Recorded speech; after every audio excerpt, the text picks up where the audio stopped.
There's no sound coming through.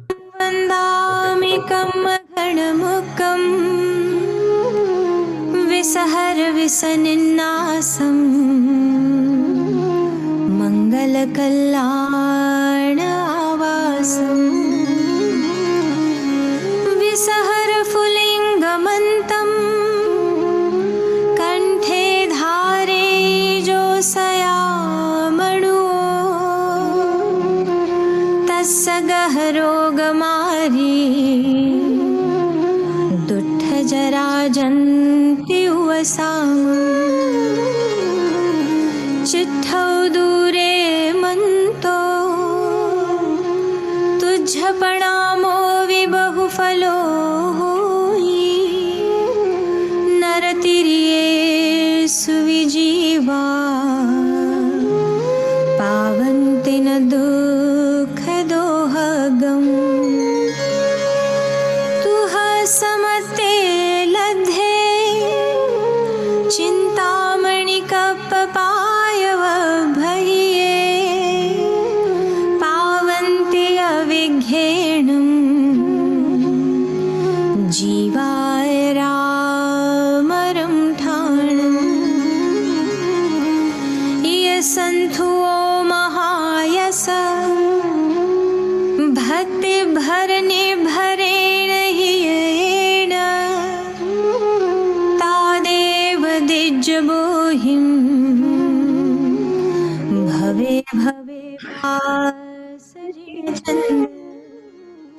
तादेव दिज्जवोहिं भवे भवे पासजिनचन्द तादेव दिज्जवोहिं भवे भवे पासजिनचन्द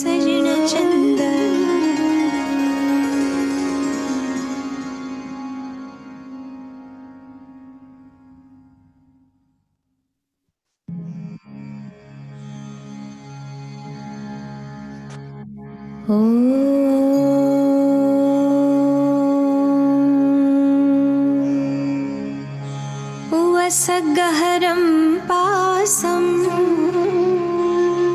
पासं वन्दामिकं घनमुखं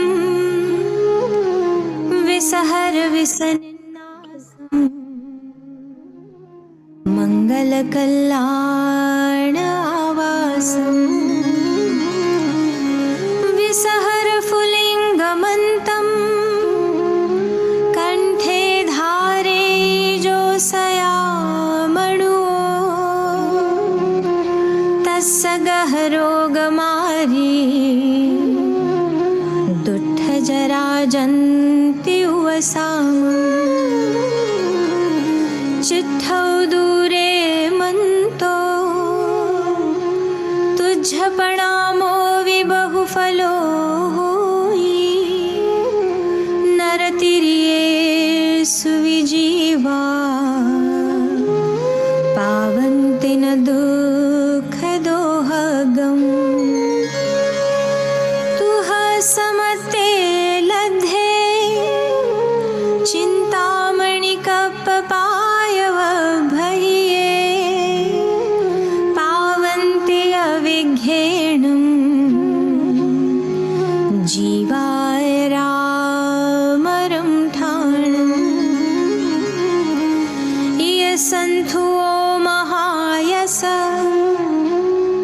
भक्तिभरने भरेण हियेण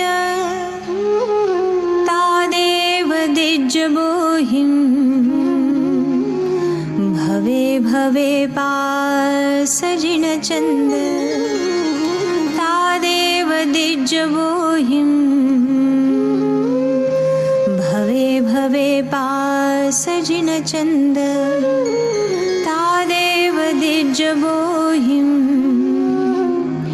भवे भवे पासजिनचन्द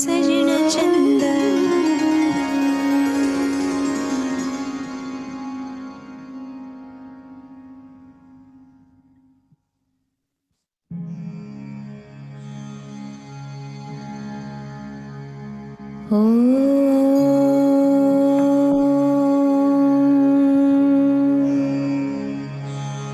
Uvassagaram Pasam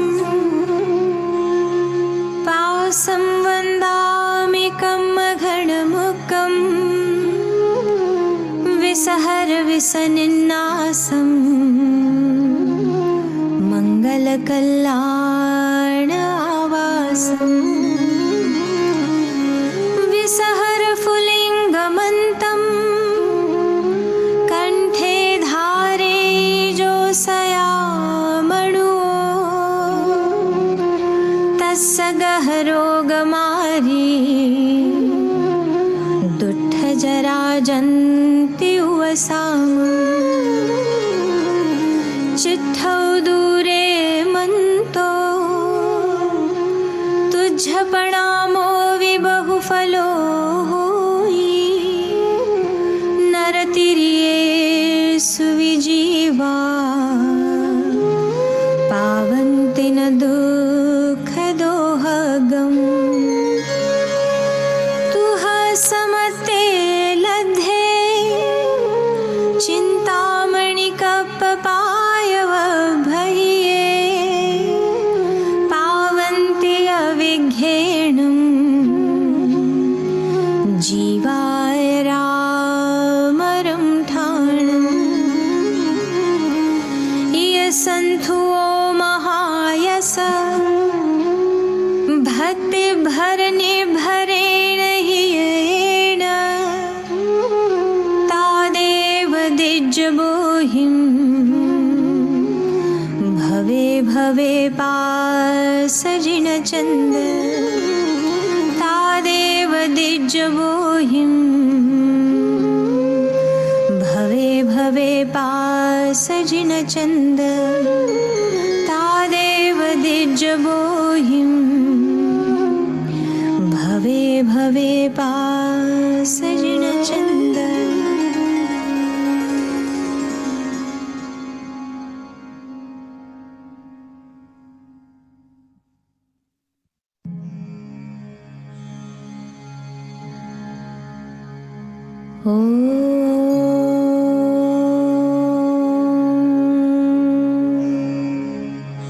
Uvassagaram Pasam Vandamikam Maghanamukam Visahar Visaninasam Mangalakallana Avasam Visahar Fulingamantam Kanthe Dhare Josayamanu Tassagaharo Gamari Duttha Jarajanti Uvasamu Chittau.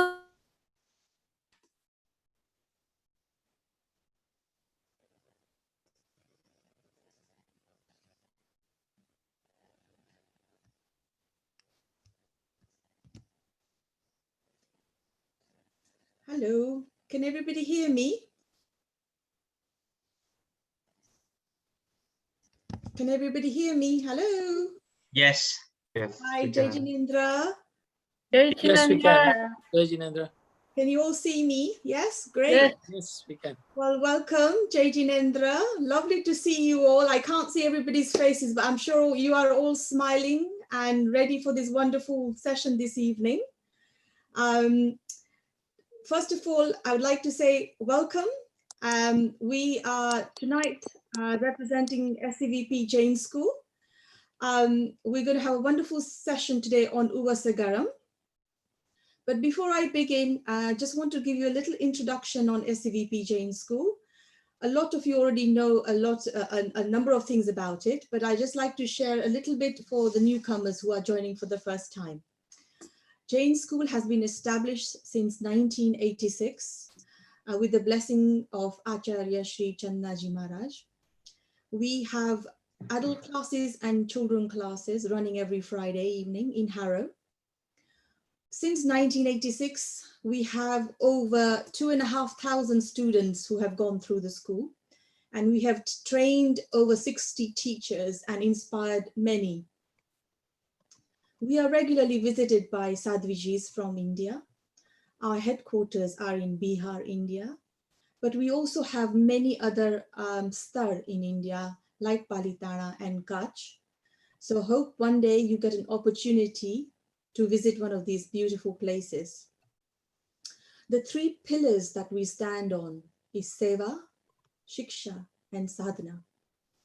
And tonight, it gives me great pleasure to introduce you to two little children who I'm sure will do a wonderful job on reciting the Nauka mantra this evening.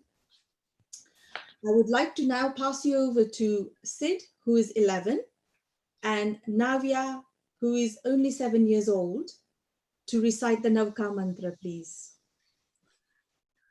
Namo Arihantanam, Namo Siddhanam, Namo Ayariyanam, Namo Uvassagaram, Namo Loye Savasahunam, Eso Pancha Namukaro, Sabba Pavapanasano, Mangalalancha Sabvesim, Padamam Have Mangalam. And the Logas, please. Okay. Thank you. Lokasa Ucho Akare, Tamma Tittayare Jine, Arihante Kittaisam, Chovisam Vikevali, Usabamajiyam Chavande, Sambhavamapi Nantanam Cha Sume Incha, Paumapaham Supasam, Jinam Cha Chandapaham Vande, Suvihim Cha Puffadantam, Siyala Sijjan Savasu Pujam Cha, Vimalamanantam Cha Jinam, Dhammam Santim Cha Vandami, Kuntum Aram Cha Mallim, Vande Muni Suvayam Namijinam Cha, Vandami Ritthanenim, Pasam Taha Vaddamanam Cha, Evam Maye Abhitua, Vihuyare Yamalapahi Najara Marana, Chovi Sampi Jinavara, Tittayara Me Pasiyantu, Kittiya Vandiya Mahiya, Che Elogasa Uttama Siddha, Arugga Bohilabam, Samahi Varamutmam Dintu, Chandesu Nimmalayara, Aichesu Ahyam Payasayara, Sagara Varagambira, Siddha Siddhim Mamadisantu, Sagara Varagambira, Siddha Siddhim Mamadisantu. Wow, that was lovely. Thank you so much, Sid and Navya. Wow, amazing. Well done. Can I all ask you to give a big round of applause to the two lovely kids? All right. Lovely. Thank you so much. Well done. Now, to our wonderful speaker, which many of you already have seen and heard. My goodness, what can I say? An Oxbridge graduate, an investment banker by profession, but he's been helping in the adult class for the last 12 years. He also has a master's in comparative religion and a great scholar, Rajeev. You will be delighted to hear him this evening. Please give a big round of applause for Rajeev, who's going to talk to us about Uvassagaram tonight. Thank you, Rajeev. Thank you very much, Varsha, for the kind introduction. Welcome, everyone. So for today's talk on Uvassagaram Stotra.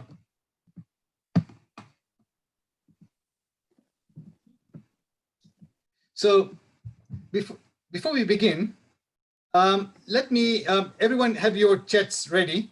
And I just wanted to inquire that the basic foundations of Jain philosophy rests on four sort of foundations, four main pillars, four main prayers. Can someone tell me which are the most kind of the foundational prayers for the Jain philosophy? So anyone? using your chat functions, can you please let me know what would be the main prayers which we generally teach our children from a very young age, and these are the main core prayers for the Jain philosophy. Namokar mantra. Jasmine, yeah, that's right. So N can stand for Namokar mantra. That's very good, thank you. Dipti is saying L for Logos. That's great. Uvassagaram. Bakulbhai actually got it quite right, Bakulbhai. I was quite surprised that many people will not get the M, and M stands for Manglik. And surely people have mentioned U is for Uvassagaram Stotra. So essentially, you're quite right. Almost since a young age, the first thing we teach our children is the Namokar mantra. Then we teach the Logos. The Manglik is very important. Whenever we want to start any new projects, when Sadhu Maharajis come here, they recite the Manglik for us. So that's a very important prayer, and obviously Uvassagaram. We also have Namothunam. There are also more difficult prayers like the Bhaktama Stotra, but essentially these four prayers are really the cornerstone for the Jain tradition. So the talk today is going to be focusing upon Uvassagaram Stotra. Now, before we begin, Uvassagaram Stotra, to really understand this Stotra, over the next two lectures, so today and after 2 weeks, the way we're going to approach learning about Uvassagaram Stotra is to really understand two key personalities. So the first person is Acharya Bhadra, who is actually believed to have composed this Stotra. And I use the word believed because can you imagine, we are going a long way back in time. Can we actually even remember what we ate last week or even a year ago? So when that memory is actually quite dim, can you imagine we are talking about such a long period back in time? That's why Acharya Bhadra is believed to have composed Uvassagaram Stotra. And even more so, if you look at the history, there have been quite a few Acharya Bhadra. So which particular Bhadra are we referring to? That's again a question for the scholars to debate that who actually composed this. But in common understanding, we all sort of understand Acharya Bhadra is the one who composed Uvassagaram Stotra. And the second personality is, who is this prayer dedicated to? And we know that this prayer is dedicated to Lord Parshvanath. So we really need to understand who was Parshvanath Bhagwan. A little bit more about his history. Many of us know the life history of Bhagwan Mahavir because he was a 24th Tirthankar. So that's quite obvious. Or we know many stories, Chanda Kaushik, Chandan Bala. So many of the stories of Bhagwan Mahavir we learn about. But what about Parshvanath Bhagwan? So I think it would be very nice to know what are the sort of salient stories about Parshvanath Bhagwan. And then eventually we will then understand Uvassagaram Stotra on a word-to-word basis to understand what is this prayer about. So now, before we begin, let's go sort of back in time. Let's all sort of imagine, can you think about our grandparents? If you think of our grandparents, it will almost take us back 100 years back.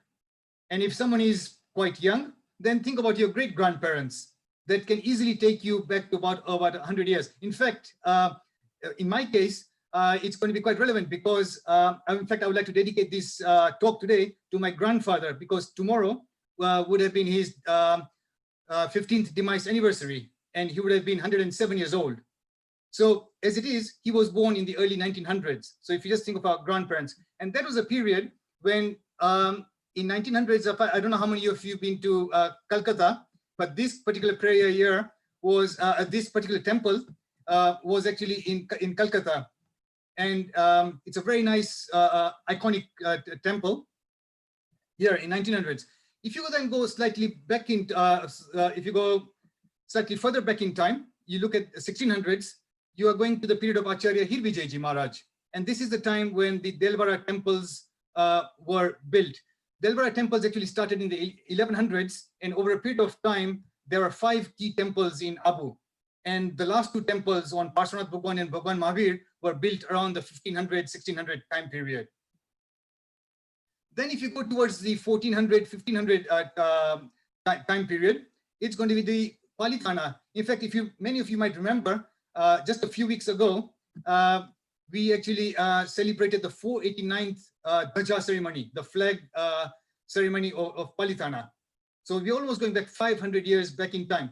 Now, as you all know, Palitana is a Saswat Tirtha, but the actual temple, and during the period of history, there have been many times whereby the temples have been destroyed and then new temples have been erected. So this particular temple, it was almost his 500th anniversary of the flag. If you then go back in time, you're going towards a period of 1100. This is the period of Acharya Hemchandra. He was a very famous Acharya who has composed numerous texts and prayers. And this is also the time when Taranga Tirth was built. It's a very important Tirth. And you got Ajitnath Bhagwan, which is the main Murti over there. And then if you actually go back to further in time, the Agams were compiled in Valbipur. And then if you go further back in time, you're going towards a period of 500 and around the kind of period 300 CE. It's going to the periods of Acharya Kunkund. He's a very famous Digamara Acharya. And even more so, there's a very famous university, perhaps one of the first universities the world has seen, which is Nalanda University. And this is quite close to where Acharya Channaji is in Rajgiri. So, and you can see here the remains of the university. It was supposed to be a very eminent university sort of around this time period here. And then if you now go back towards the period of 430, so obviously you've got the birth of Christ, and you're going 400 years around before the birth of Christ, you're coming to Acharya Bhadrabhavu's time period. And generally records show that Bhagwan Mahavir was actually sort of born around 570 BC, so around 600 years before the birth of Christ. What's also quite important to know is, as we go along through the understanding Uvassagaram Stotra, Acharya Bhadrabhavu is supposed to have composed Uvassagaram Stotra around sort of 400 BC. As time went on, the prayer actually got lost. People sort of forgot about the prayer. And it is believed that Acharya Mantung, who actually composed Bhaktamar Stotra around the period of 500, he's the one who actually revived the importance of Uvassagaram Stotra. So the first part, what we're going to do is, let's understand Acharya Bhadrabhavu. And before we understand Acharya Bhadrabhavu, we are going to study it in the form of a comic. So again, using your chat functions, can you please tell me which are some of the comics you have read when you were a child? Because I'm sure most of us in our childhood, we really enjoyed reading comics. So can anyone please use the chat function and share which are some of the comics you read when you were a child? Bino, very nice. Risalaben Pramit, Bino, Archie, Niksha, Trini, Dandy. Yeah, that's Dandy is quite popular. Sandeepai, yeah. Dandy and Bino.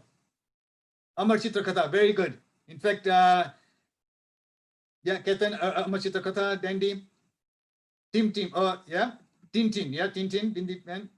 Great. So as you can see, most of us have got some fond memories of reading comics. And so for us to understand Acharya Bhadrabhavu, I'll be walking you through a story in the form of a comic. So Acharya Bhadrabhavu was born in South India. And he was actually initiated at the age of 45 years. He was initiated into a Jain monk by Acharya Yashobhadra Suri. And can you imagine, his time period was just 125 years after Lord Mahavir's Nirvana. It's quite a short period of time. If you look at the history, so this is the period of Acharya Bhagwan Mahavir, 527 BC. And then you've got Acharya Sudharma. That was his 5th disciple, but he's quite an important Ganadhar of Acharya Mahavir because he had the longest lifespan. And therefore, most of the agams which we have got right now are supposed to be given by him to his successors. Then you had got Acharya Jambu Swami, Prabhav Swami, Swayambhav, Yashobhadra, who was Acharya Bhadrabhavu's Guru Maharaj, and then you've got Sambut Vijayji and Bhadrabhavu. 120 years time difference between Bhagwan Mahavir and Acharya Bhadrabhavu. Can you imagine, for us, it's almost like imagining Mahatma Gandhi he was just around the 1940s. And it's like, imagine if Mahatma Gandhi was such a great personality, it's for us to say, oh, wow, we were born so close to Mahatma Gandhi. And if you think of it, 120 years could almost be like someone's lifespan. In fact, my grandfather's brother in Kenya, he's actually going to be celebrating his 102nd birthday at the end of July. So can you imagine 102 years, so 125 years is not a very great span of time. So at this time, so let's look at the history of Acharya Bhadrabahu. There were actually two brothers, and they were actually Hindu priests. And this is also very common. If you look at Acharya, if you look at Bhagwan Mahavir, his three main disciples, the first three disciples were Gautam Swami. And obviously he had two other brothers, Agni Bhuti and Vayu Bhuti. They were also Hindu scholars before they became Bhagwan Mahavir's disciples. So it's been very common within the Jain tradition to have many of these eminent acharyas who actually came from a Hindu background. They were great scholars in Vedas. And so Acharya Bhadrabahu and his brother Varamir were two brothers and great scholars of Hinduism and knowing lots about the Vedas. And once people from the town came saying, oh, Bhadrabahu, our respects to you. Do you know there's actually another great scholar who's come to our town? Oh, really? And they're saying, he says, oh, haven't you heard that even our king has gone to listen to them? And there are lots of people who are going to visit this great scholar. So these two brothers are thinking, wow, this Acharya must be a great scholar. Shouldn't you go and also meet him? Of course, meeting scholars increases one's knowledge. Come, let's go and meet him. Now, can you think of it? One good thing about these two brothers were, they were intelligent, but they had also humility. If they've heard that there's someone who is quite eminent, a great personality, they took the opportunity saying, why don't we go and see him? Because they didn't have the arrogance saying, no, we know it all. Why should you go and see hear someone else? And also there was curiosity. That curiosity is quite in them. That who is this person? I mean, we think that we are great scholars. Is there someone who has really got more knowledge than us? So they decided, okay, why don't you go and see who this person is? And as they went to the to this new great scholar, the great scholar was actually giving a discourse to the people, and at that time he then just started saying that a person indulging in violence may consider himself to be a scholar, but in fact he's arrogant. It's kind of amazing. You go to a lecture, and it's just as you walk in, you just hear this these words coming along. So these two brothers were actually a bit surprised. So it's kind of surprising. Is this Acharya talking to us? Is it referring to us that, you know, people have got a lot of knowledge, but, you know, if they're indulging in violence? And this was quite pertinent because, as you know, many Hindu scholars used to engage in yagna. They used to do sacrifices. You have a fire, and to please the gods, yagna was a kind of a very fundamental part of the Hindu tradition. And that also sometimes involved violence.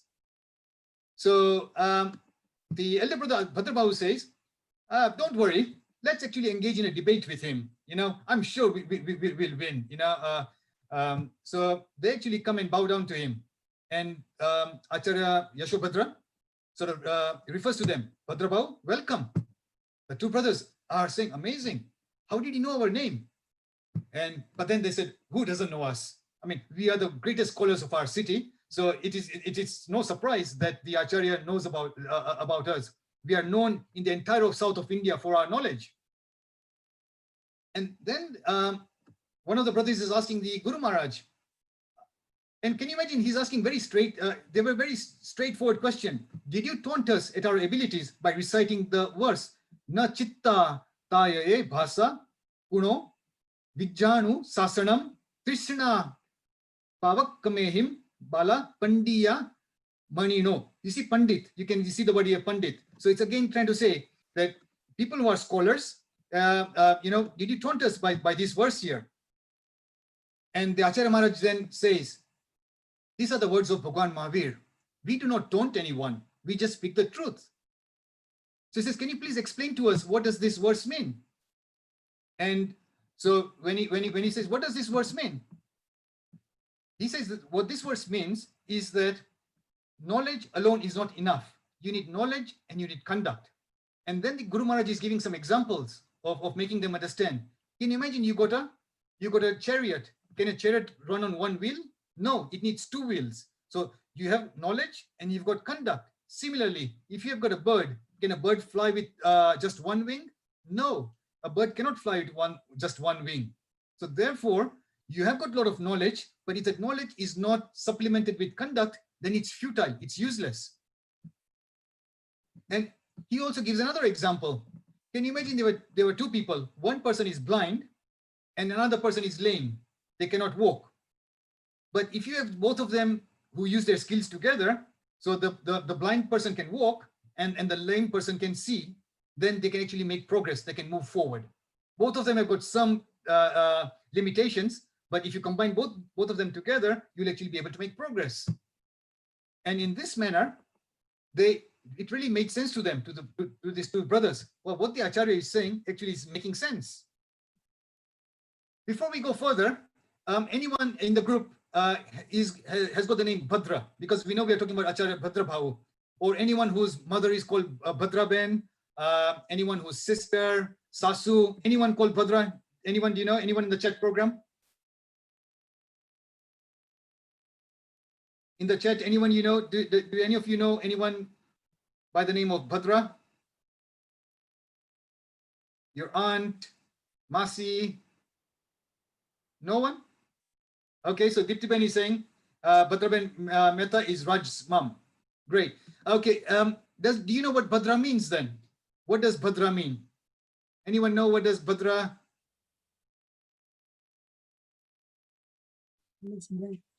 Kalyan Tau.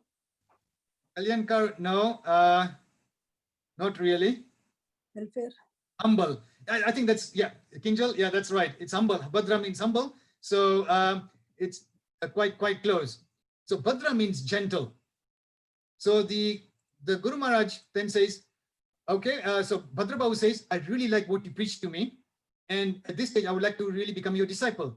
Can you imagine? He found someone who was much more superior in knowledge. He really got attracted to this Guru Maharaj and decided, I really want to become your disciple. And at this stage, Bhadra Babu told his brother, brother, I'm really want to become a disciple of Acharya Yashabhadra. Can you please go home? Look at the bondage between these two brothers. And the younger brother is saying, no, brother, if you have got good food, then will I deprive myself of such good food? If you are taking this path, then why shouldn't I follow you? I'll also become a disciple of this Acharya Maharaj. So in this way, both the brothers then decided to become disciples of Acharya Yashabhadra. Now, can you imagine, if you've got twins, the twins are sort of alike in many aspects. They would perhaps wear the same clothes. They would like the same foods. Their thinking could be very similar. But at a certain point, the personalities could be very, very different. So two identical twins. Let's even look at the Ambani brothers. At one point, both of these brothers, under Dhirubhai, there was great bondage between both of them. They made great progress, Reliance Industries. But when the father passed away, then between the two brothers, what happened? There was a rift and this parted the ways. And this is also a turning point between these brothers. So both the brothers became disciples of Acharya Yashabhadra. Acharya Bhadra Bhavu spent a lot of time in meditation, and to such an extent that he managed to get knowledge of all the 14 Purvas. Now we've got our Agams here, so 45 Agams. In the past, they used to be called Purvas. So at the time of Bhagwan Parshvanath time, there used to be 14 Purvas. All this knowledge was written down or is supposed to, it's lost now. So we do not have any Purvas right now, but at that time, it's supposed to know, apne Naukar Mantra ma avare chhe, 14 Purva Nosar. So these are the 14 books. So he spent a lot of time and learned this. On the other hand, his brother Varamir, although he had become a Jain monk, he was reading some other textbooks, Surya Pragnapati, Chanda Pragnapati, which means that he was spending a lot of time facing the sun and doing lots of austerities and looking at the moon at night. And in this way, he managed to get lots of power because, he was also a very clever person. But with this power, he then started using it and started doing astrology. People used to come to him and saying, oh, can you please tell me what's going to happen into the future? And then he used to give predictions. Now, as we all know, it happens to us, succession planning. We all get old, we have got our children, and then we think we need to do our succession planning. Similarly, for the Acharya Maharajis, Acharya Yashodhara was actually getting old in age, and this time he had to appoint his successor. And it's a very important thing to have the successors, because this is how the Jain Sangh moves forward. So appointing an able Acharya is very important within the Jain tradition, and that's how all the knowledge has carried forward to this day. So Acharya Yashodhara then called his disciples and saying, I'm now going to make Acharya Samput Vijay and Bhadra Bahu as the two Acharyas after I pass away. Now, at this time, some people from the public get confused. Says, Guru Maharaj, we are quite grateful that you've appointed two Acharya Maharajis after you, but what about Varamir? I mean, both of Varamir and Bhadra Bahu both got initiated at the same time, and Varamir is also a great scholar. So why haven't you appointed him as an Acharya?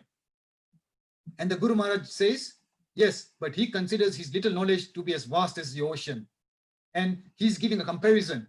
Acharya Bhadra Bahu is like a big fish moving very calmly in a huge ocean, whereas Varamir is like a small fish and with rapid movements is moving in a small pond.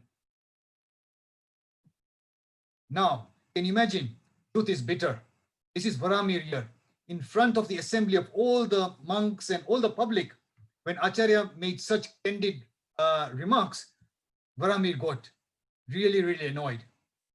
And on the other hand, the whole Sangh saying, Hail Acharya Bhadra Bahu, Hail Acharya Samput Vijayji, you have become the new Acharyas here. You are great. Now look at the turning point.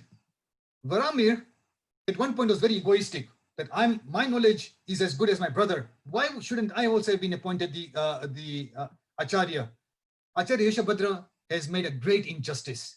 This is great injustice. Why is he favoring one brother and why did he not make me an Acharya? Can you imagine, even as an Acharya of a Jain tradition, can you imagine the ego, Krodh, Man, Maya, Lobh? This does not escape any of us. Even it could be prevalent within the ascetic community. And at this stage, the ego turns into animosity. I hate Jain religion. This is great injustice to me. And, within the Christian church, someone could be excommunicated, but Varamir says, there is no way I can remain as a Jain monk. I'm going to leave this Sangh.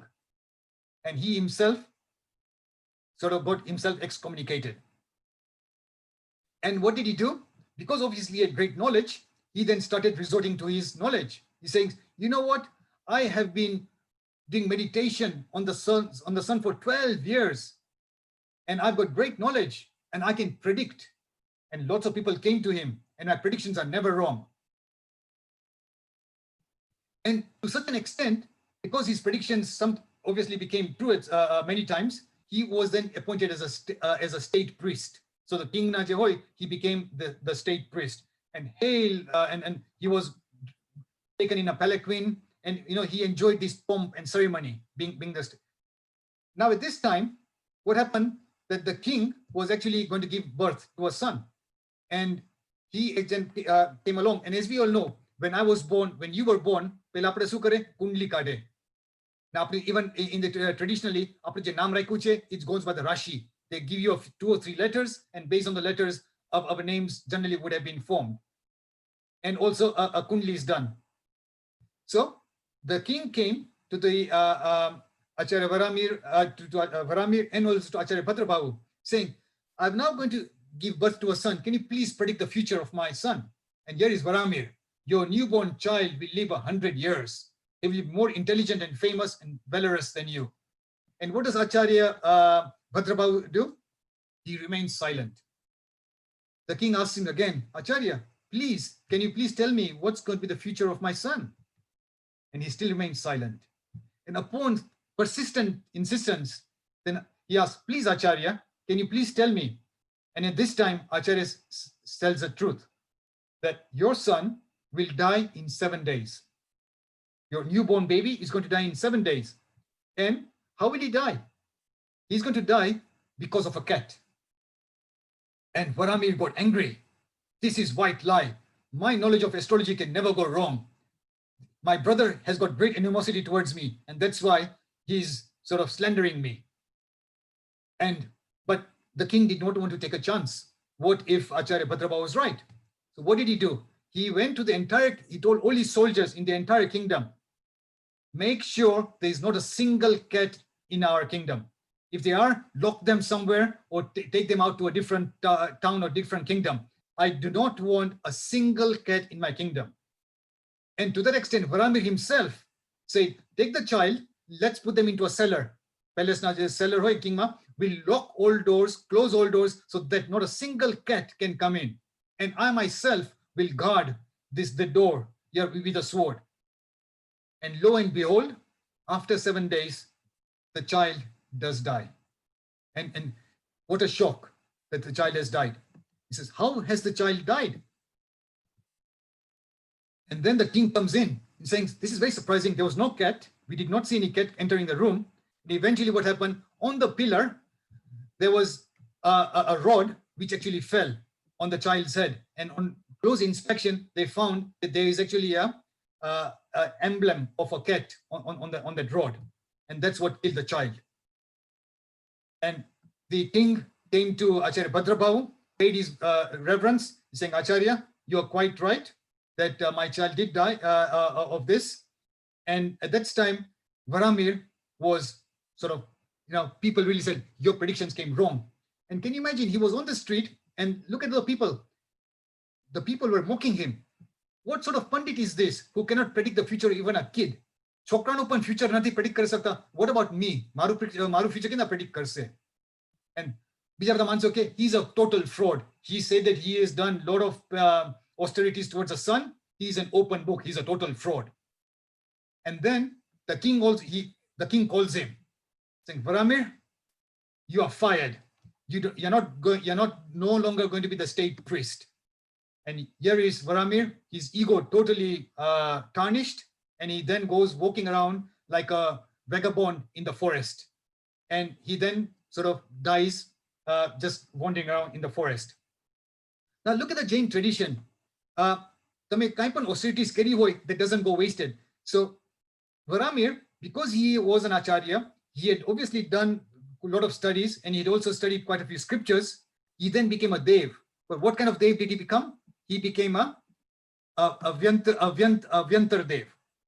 And Jains there are 4 kinds of devs which are generally there. Bhavanapati, Jyotish, Vyantar devs. And these Vyantar devs are such that if you have got the Jain cosmology, we are the middle earth, then there is the bottom part, which is the hellish region, and the region in between is where these Vyantar devs reside. So he became a dev in this region here. Now, all people who are born in heavens, Dev Deviyo, and also those who are born in Narak, they all have got of Dignan. So you can employ that knowledge and understand, where have I come from? Their vision is such that they can go beyond Aprata and we can see what is within our vicinity. We cannot see what is miles away from us. But when you have Avdignan, you are able to see at a greater distance, depending on how much power of Avdignan you have. So he employed his Avdignan, and he says, how did I be born as a Vyantar Dev? And then he realized, I was actually a Jain monk. And then I sort of fell from grace. And my brother, he actually sort of made me come out from the Jain tradition. And it's this animosity, I had great animosity towards the Jain religion. So what did he do? Because he's a Dev, he started using his power. I hate Jains. And I'm going to give lots of problems to the Jain community. Can you imagine this one community here? And he said, I'm just going to direct the Jains, no one else. So aaj city matu, but aaj sadhu loko hoy, he would temples hoy, stones will fall from the sky and damage the Jain temples. Sadhu Maharaj loko, when they go in for the alms, for food, he will make sure that blood and meat will fall into their bowels. Jain nuns hoy, their clothes will actually start getting burned. And there was total chaos in the entire city. People are really worried, okay, what's going on here? we are totally under a lot of torment. And that time they actually approached Acharya Bhadra Babu. Acharya Shri, what's going on here? We as a Jain community are suffering. The sadhus are suffering. The sadhvis are suffering. We all are suffering immensely. What's going on? And there Acharya Bhadra Babu, he goes deep into meditation. This is also very important. Generally, it's believed that Jains do not have a very strong ethos of meditation. Buddhism has got vipassana.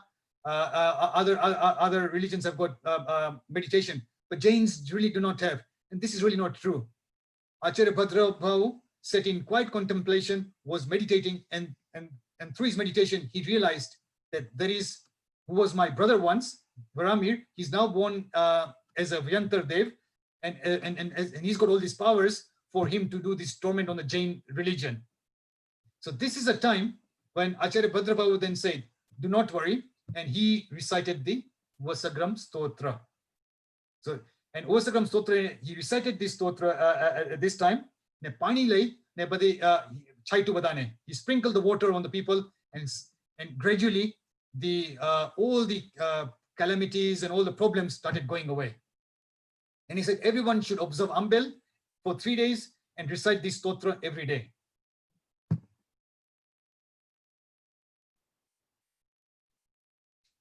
At this stage now, Acharya Bhadra Babu said that now for my own spiritual development, I really now want to go to Nepal and I want to pursue my own spiritual progress. And I want to do Mahapran meditation. And it is going to be a long duration for 12 years. I need to do this. It's a continuous study of doing an intense meditation practice. So he left with some of his disciples to go to Nepal or Himalayas. And at the same time, there was a severe famine in this area. And you can imagine that a lot of people did not have any food to eat, to such an extent that even the monks were saying that we are going around, no one is actually been able to give us food here. And Gurudev Passajache, should we then migrate to a different area because we do not have any food to eat? So the Guru Maharaji says, yes, you may go to a different region.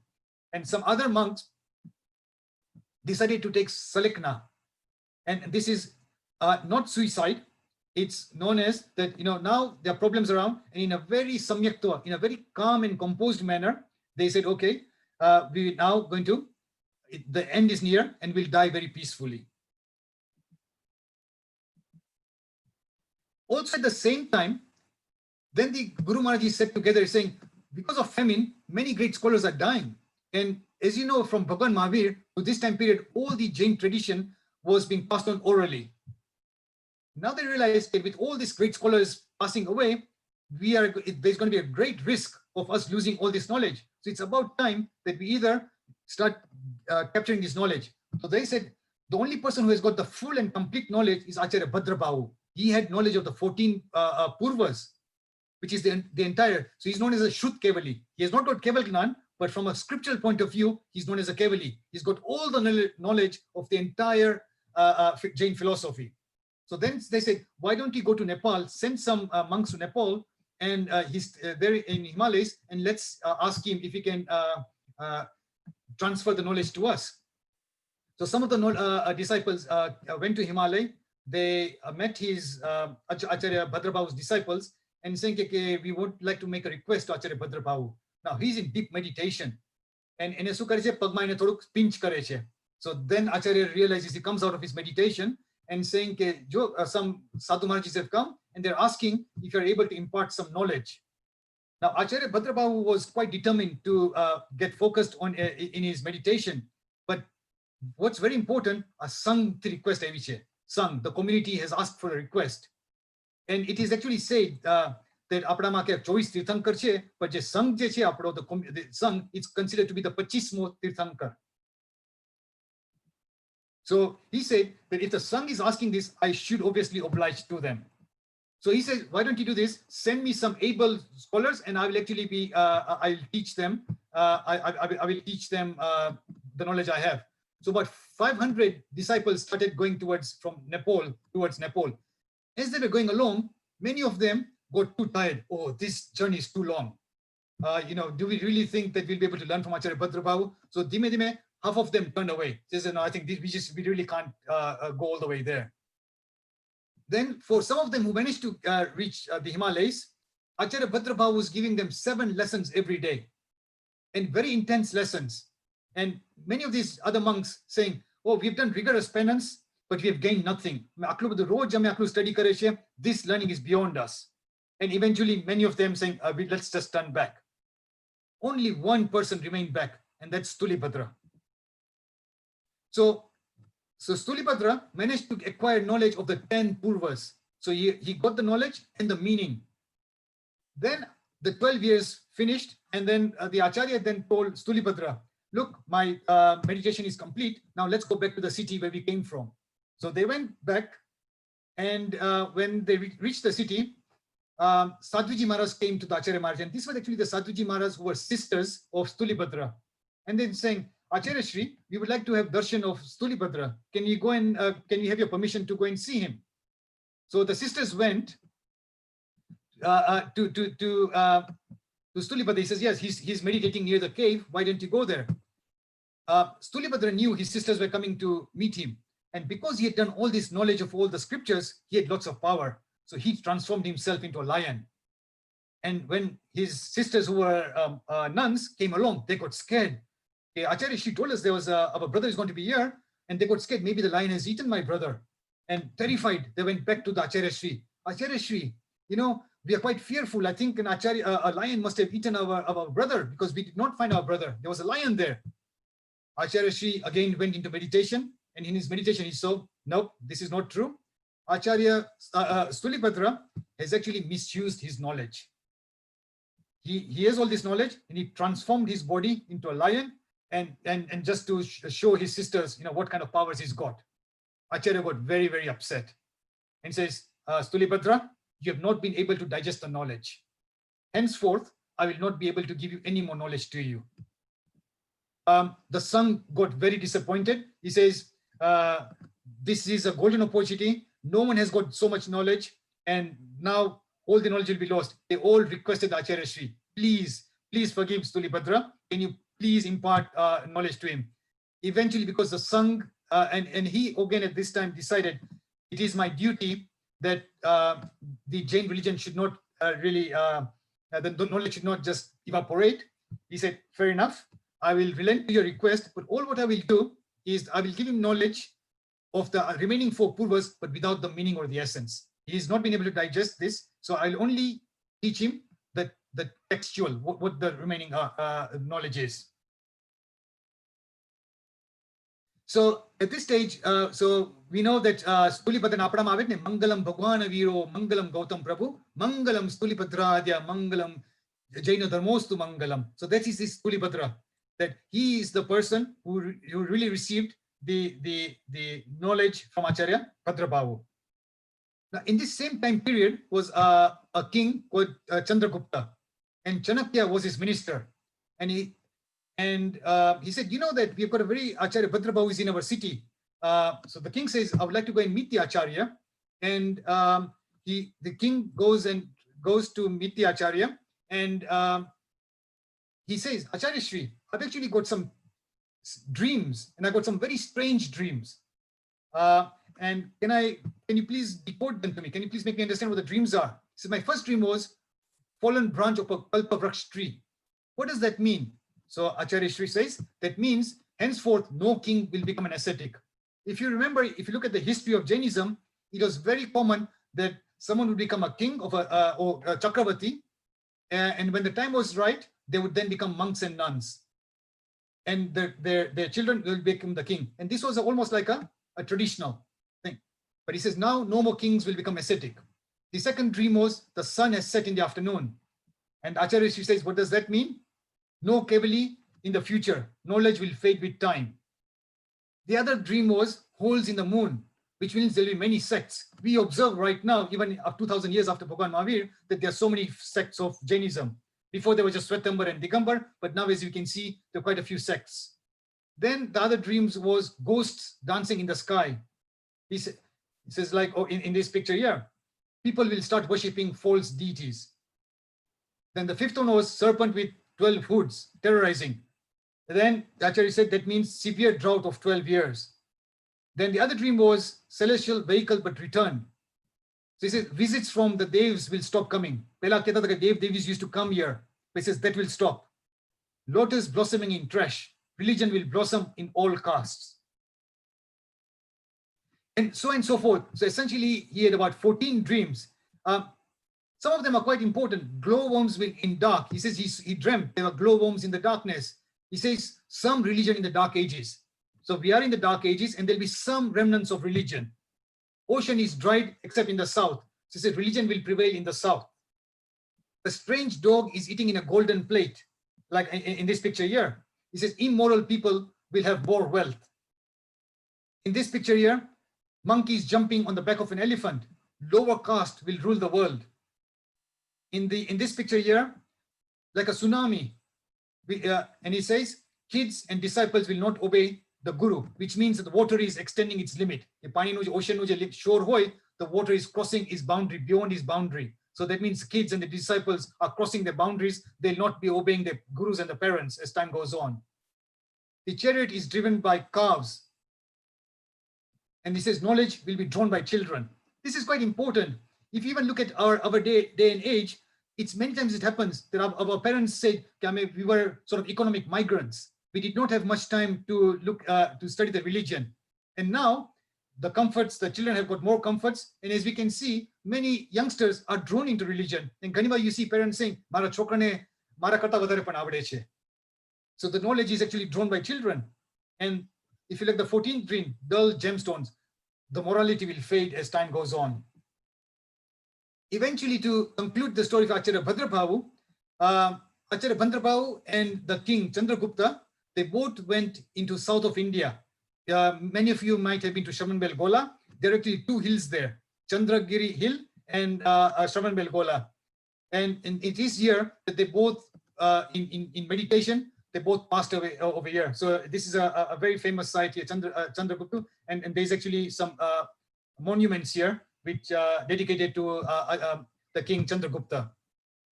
And when Acharya Bhadrabhavu, when he knew that his end was near, he appointed Stulibhadra as his successor. So we have now had a brief history of who Acharya Bhadrabhavu was and who composed the Uvassagaram Stotra. So the next personality we'll be looking at is Parshvanath Bhagwan. Any questions at this time here? So before we move on to understanding Bhagwan Parshvanath, so anyone, any questions on Acharya Bhadrabhavu or what else we have discussed so far?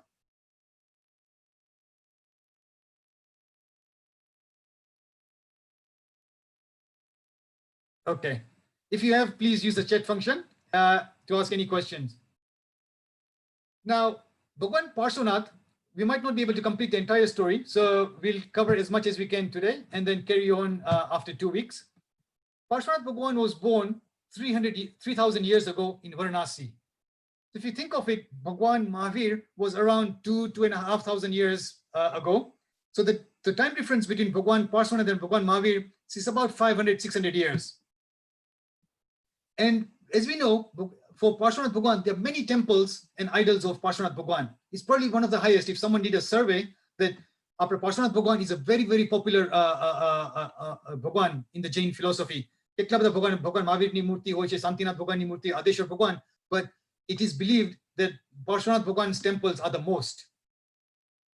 So to understand Bhagwan Parshvanath, Bhagwan Mahavir ni Satyavis Bhavata, there were 27 lives of Bhagwan Mahavir. In Bhagwan Parshvanath, there are 10 lives. So let's look at some of his previous lives.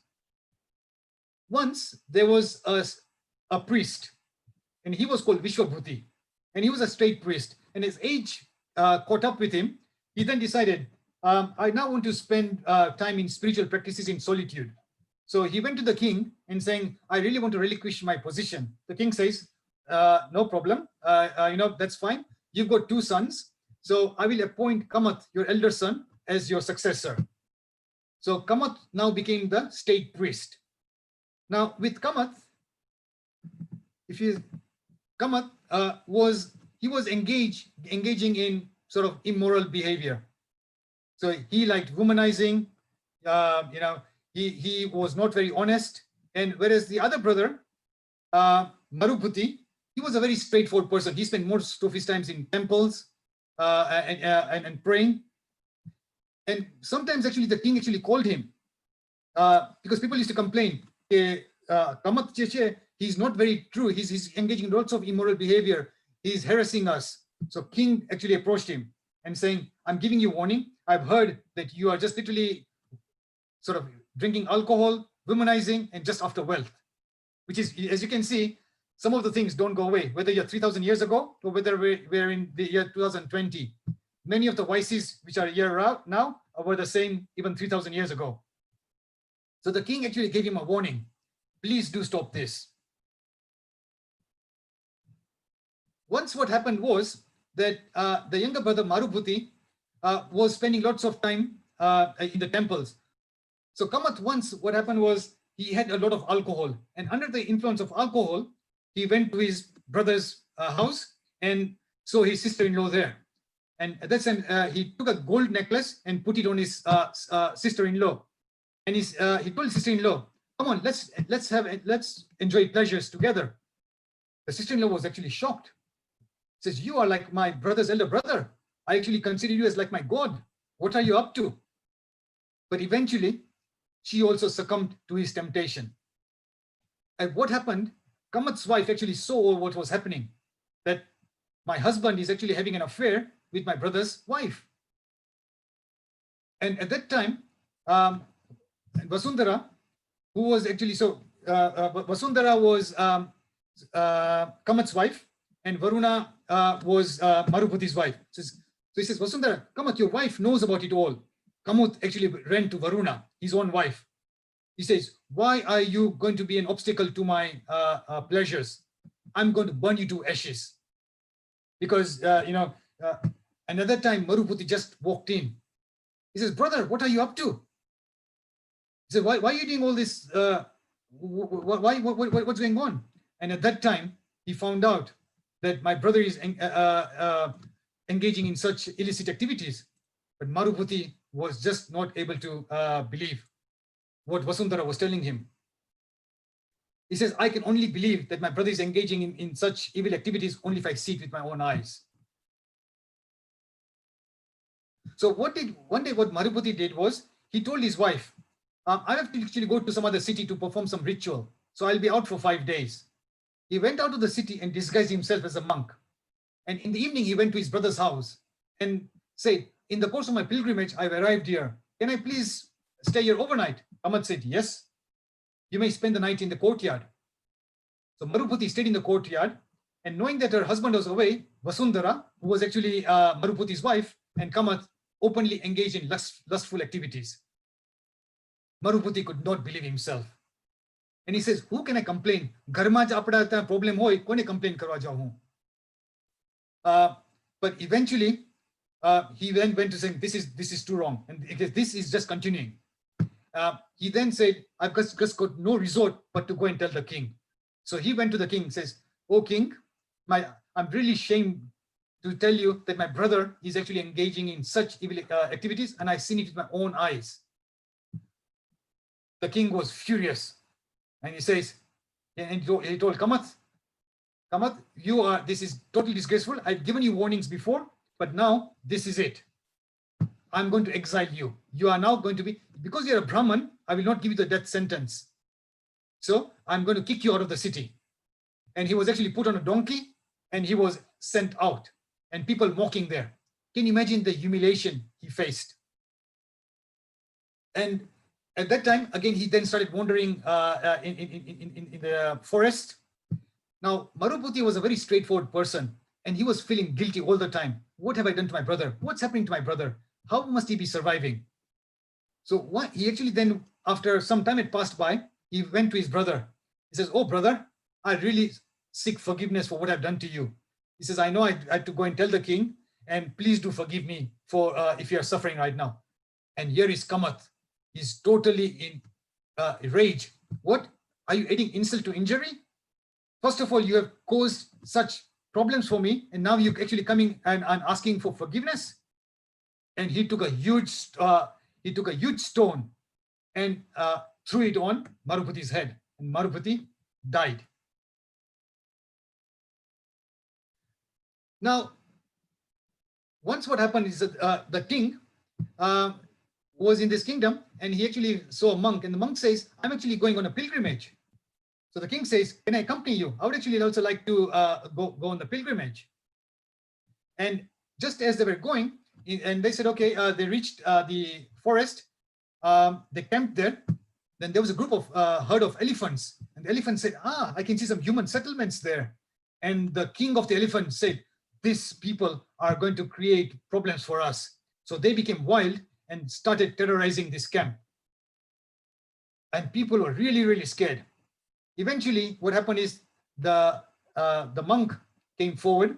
He's in meditation. All the people are just behind the monk, and the monk is just meditating, and suddenly the elephants became calm. And can you imagine the power of the monks? And then the monk approached the elephant and told the elephant, oh elephant, why are you doing all these things? And the king elephant bowed his head and paid homage to the monk. And the ascetic told him, in your past birth, you were a scholarly Brahmin and a Shravak. You were kind and compassionate towards all living beings, but at the time of death, you became angry with your brother Kamath. So this is Maruputi's soul. As a consequence, you were born as an elephant, just because you became angry at the time of your death. So abandon your anger and enhance a feeling of forgiveness and tolerance and kindness and compassion. And this is known as Dhati Smaragnan. Just with these words of the ascetic, the elephant started realizing its past birth.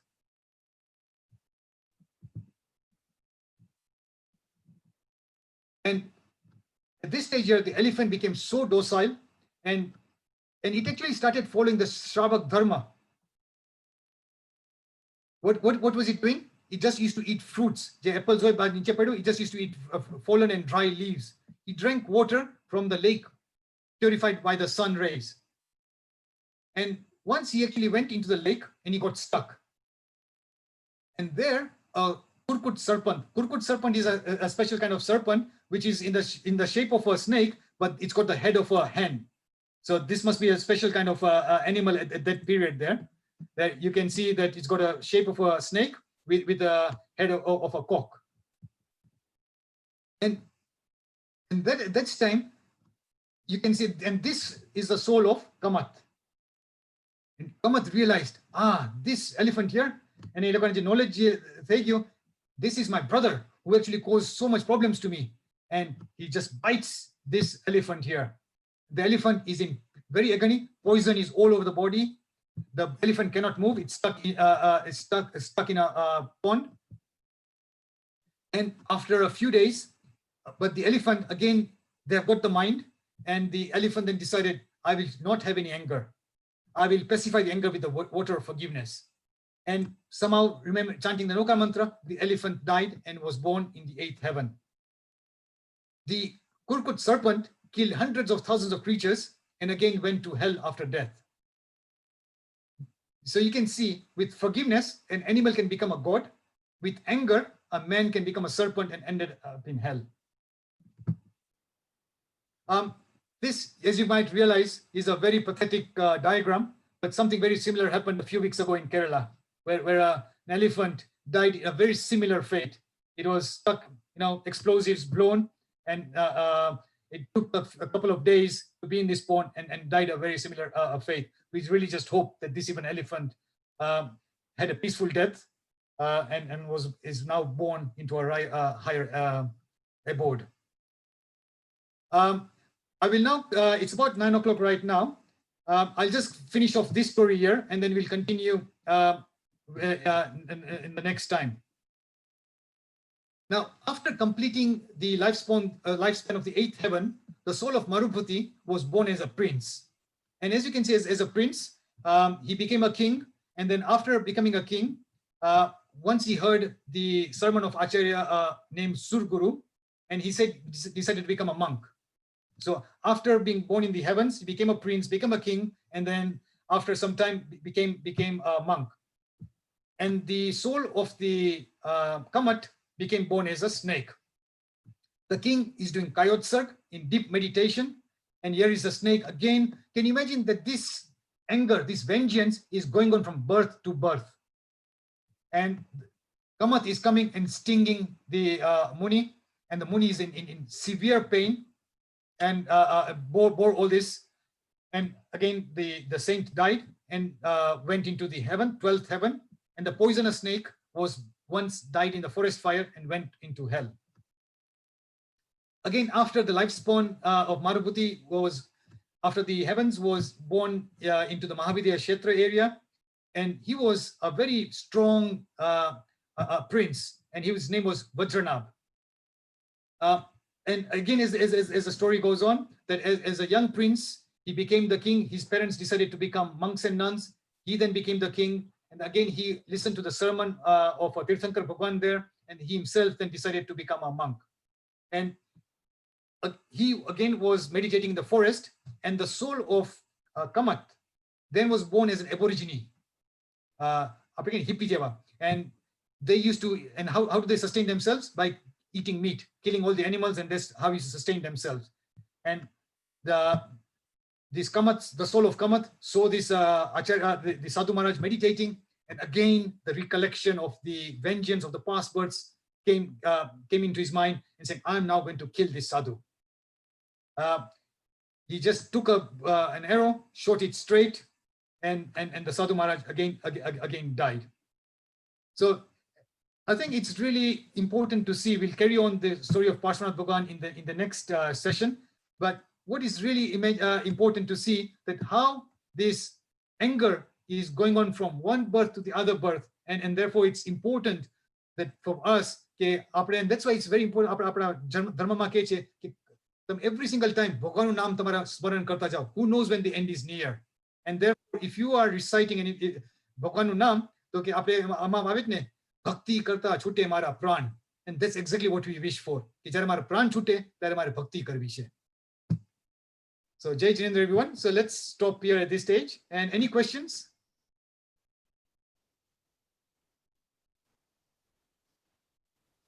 Any questions from the audience? This is your chance to speak up.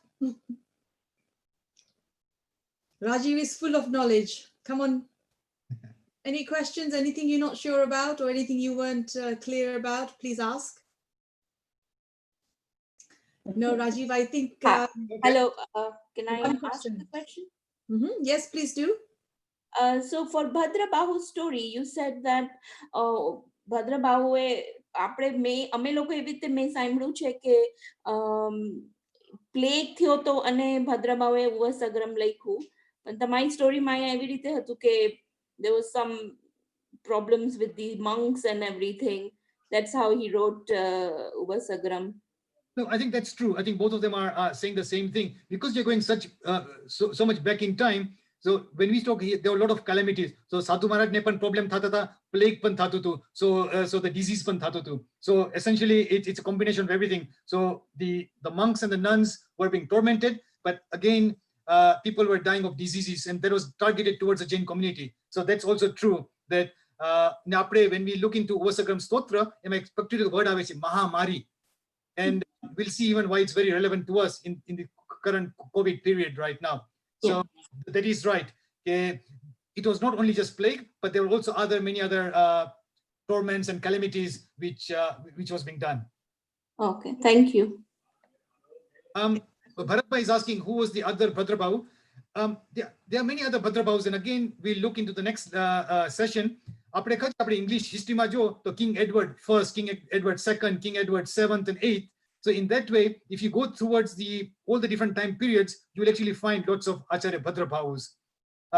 So which particular one wrote this? And there are certain scriptures which are written, which then points to this particular Bhadra Bahu and Varahamir.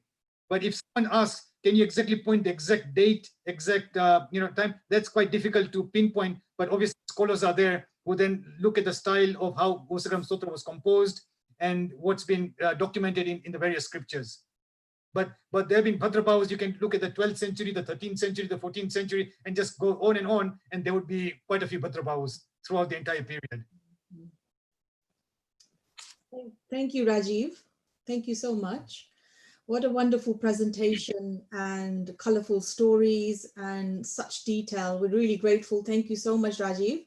If you haven't... So next week we'll just carry on with Parshvanath Bhagwan, and then we'll look at the Uvassagaram Stotra into line by line, understanding each words of each of the meaning of the Uvassagaram Stotra. So I'd just like to say to the audience that Rajeevbhai will continue in 2 weeks' time. We have a special session next week, but before I make the announcement, I want you all please unmute and give a big round of applause to Rajeev.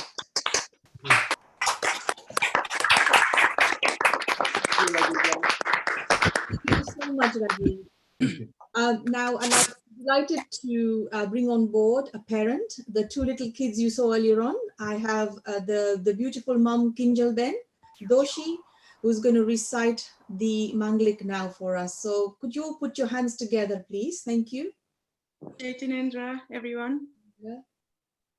Chattari Mangalam, Arihanta Mangalam, Siddha Mangalam, Sahu Mangalam, Kevali Pannato Dhammo Mangalam, Chattari Loguttama, Arihanta Loguttama, Siddha Loguttama, Sahu Loguttama, Kevali Pannato Dhammo Loguttamo, Chattari Saranam Pavachami, Arihante Saranam Pavachami,